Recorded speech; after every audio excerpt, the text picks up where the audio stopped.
안녕하세요. 즐거운 과학 시간입니다. 오늘 정리할 전기와 자기 단원도 역시 마인드맵을 통해 정리하도록 하겠습니다. 자, 그럼 바로 2단원 전기와 자기 시작하겠습니다.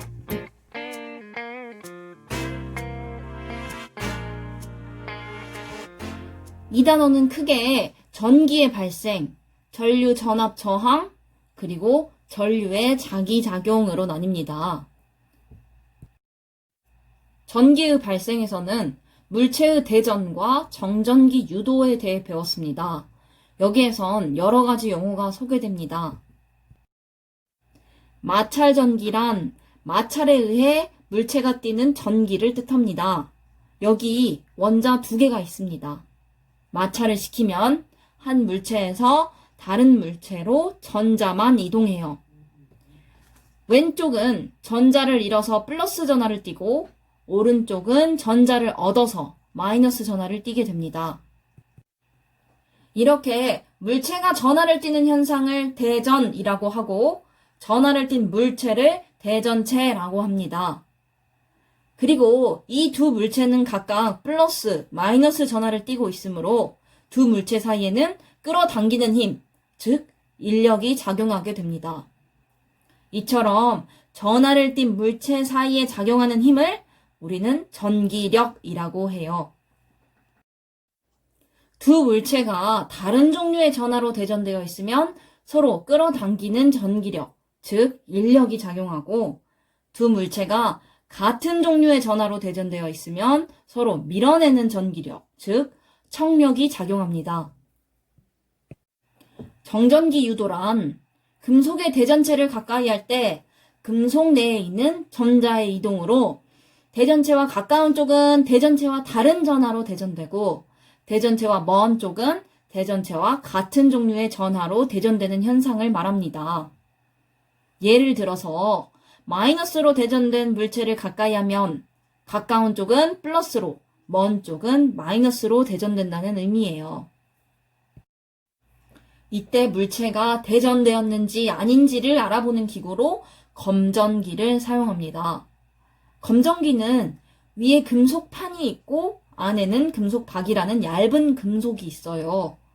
금속판에 대전체를 가까이 하면 전자들이 이동합니다. 만약 마이너스 전하를 띤 대전체를 가까이 하면 금속판의 전자들은 밀어내는 힘에 의해서 전자들이 마이너스 싫어 하면서 금속박 쪽으로 멀리 도망갑니다. 그래서 양쪽의 금속박은 마이너스로 대전돼요. 따라서 두 금속박 사이에는 서로 미는 힘이 작용하면서 금속박이 벌어지게 되는 거예요. 이때 대전체를 금속판에 가까이 가져갈수록 금속박은 더 많이 벌어집니다. 더 많은 전자가 도망가기 때문이겠죠. 자, 그럼 플러스 전하를 띤 대전체를 가까이 하면 어떻게 될까요? 금속박의 전자들은 당기는 힘에 의해서 와 플러스네 좋다 하면서 금속판 쪽으로 이동합니다. 그렇게 되면 밑에 있는 두 금속박은 플러스 전하로 대전되면서 금속박 사이에는 서로 미는 힘이 작용하여 금속박이 벌어지게 되는 거예요. 다음은 전류 전압 저항을 정리하겠습니다. 먼저 ohm의 법칙은 V는 IR로 전류, 전압, 저항 사이의 관계를 나타내는 식입니다. V는 전압, 단위는 볼트, I는 전류, 단위는 암페어, R은 저항, 단위는 옴입니다. 전압은 전류를 흐르게 하는 능력이에요. 전류는 전하의 흐름인데요. 여기서 알아야 될 것은 전류의 방향이 전자의 이동 방향과 반대라는 거예요. 전자는 전지의 마이너스 극에서 플러스 극으로, 전류는 전지의 플러스 극에서 마이너스 극으로 흐릅니다. 그림으로 봐볼게요. 여기 도선 그림이 있고요. 플러스 원자핵은 움직이지 않습니다. 원자핵 주변을 전자가 이동하는데 그림이 이런 식으로 나와 있으면 여러분은 가와 나에 연결된 전극을 알 수 있어야 됩니다. 전자는 마이너스에서 플러스 극으로 흐르기 때문에 가는 플러스 극이구나, 나는 마이너스 극이구나 라고 알 수 있어요. 그렇다면 전류는 전자의 반대 방향인 플러스에서 마이너스 극, 즉 가에서 나로 흐르겠지요. 이번엔 저항입니다. 저항은 전류의 흐름을 방해하는 정도예요. 저항을 직렬로 연결했을 때와 병렬로 연결했을 때는 다릅니다. 두 개의 저항을 각각 R1, R2라고 나타내 볼게요. 여기에 걸린 전압과 전류도 각각 I1, I2, V1, V2라고 표시를 하겠습니다. 직렬로 연결했을 때는 전류가 같고 병렬로 연결했을 때는 전압이 같습니다. 여기서 V는 IR 식을 생각해보면 저항을 직렬로 연결했을 때 전압은 저항에 비례하므로 저항을 직렬로 연결할수록 전체 저항값은 커지게 돼요. 저항을 병렬로 연결했을 때 전류는 저항에 반비례하기 때문에 저항을 병렬로 연결할수록 전체 저항값은 작아지게 됩니다. 그럼 다시 V는 IR 식으로 와서 전압, 전류, 저항 사이의 관계를 살펴볼게요. 부등호를 기준으로 양 옆에 있다면 비례 관계이고 한쪽에 같이 있다면 얘네는 반비례 관계라고 생각하면 돼요. 전압은 전류, 저항과 비례 관계에 있습니다. 전압이 증가할수록 전류 또는 저항은 증가한다는 뜻이에요. 비례 관계 그래프는 이렇게 나타낼 수 있습니다. 전류와 저항은 반비례 관계에 있습니다. 전류가 증가할수록 저항은 감소한다는 뜻이에요. 이런 형태가 반비례 관계 그래프입니다. 이렇게 기호로 나왔을 때에도 ohm의 법칙을 가지고 풀 수 있어야 합니다. 밑에 있는 것은 전지를 뜻해요. 짧은 곳이 마이너스 극, 긴 쪽은 플러스 극. 이 그림에서는 전지 3개가 연결되어 있네요. 그리고 위에처럼 저항은 이런 식으로 나타냅니다.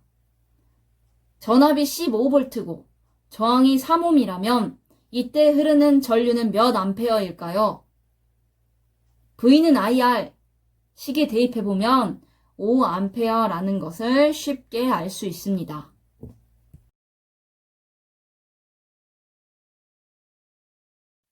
전류와 전압을 측정하는 기계를 각각 전류계, 전압계라고 하는데요. 전기회로에서 전류와 전압을 측정할 때 연결하는 법을 알아야 합니다.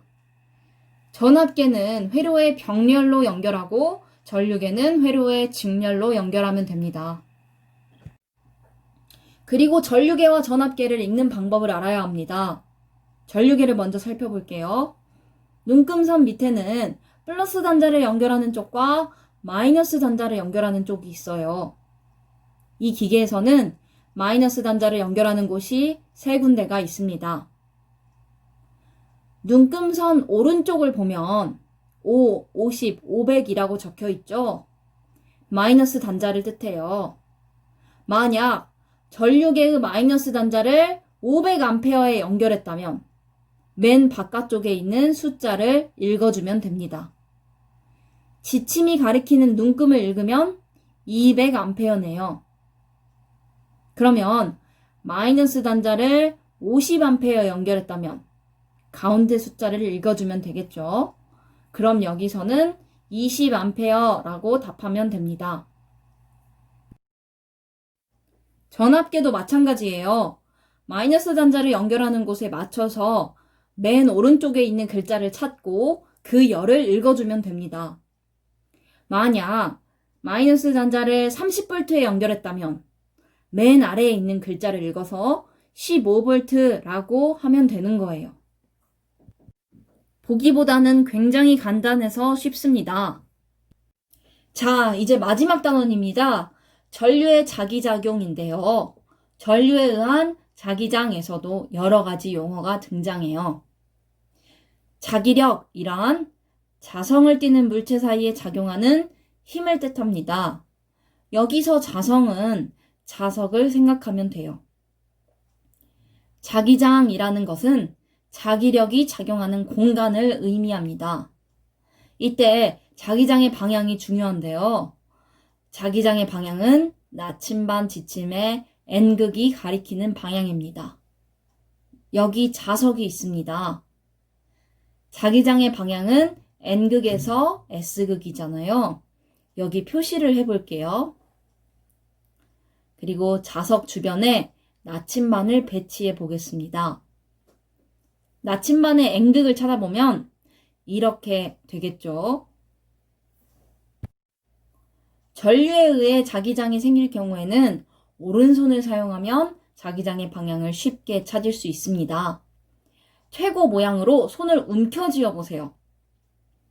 엄지손가락의 방향은 전류의 방향, 나머지 네 손가락은 자기장의 방향입니다. 손톱을 화살표라고 생각하면 더 쉬울 거예요. 전류가 흐르는 선, 즉 도선을 오른손으로 감아 쥐어보면 네 손가락이 동심원 모양으로 감아집니다. 예를 들어서 전류가 위쪽으로 흐르는 도선이 있어요. 이 도선 뒤쪽, 왼쪽, 오른쪽, 그리고 앞쪽에 나침반을 두었습니다. 오른손으로 감아쥐고 자기장의 방향을 끊어서 나타내보면 이렇게 되겠죠? 그러면 각 나침반의 N극을 찾을 수 있을 것입니다.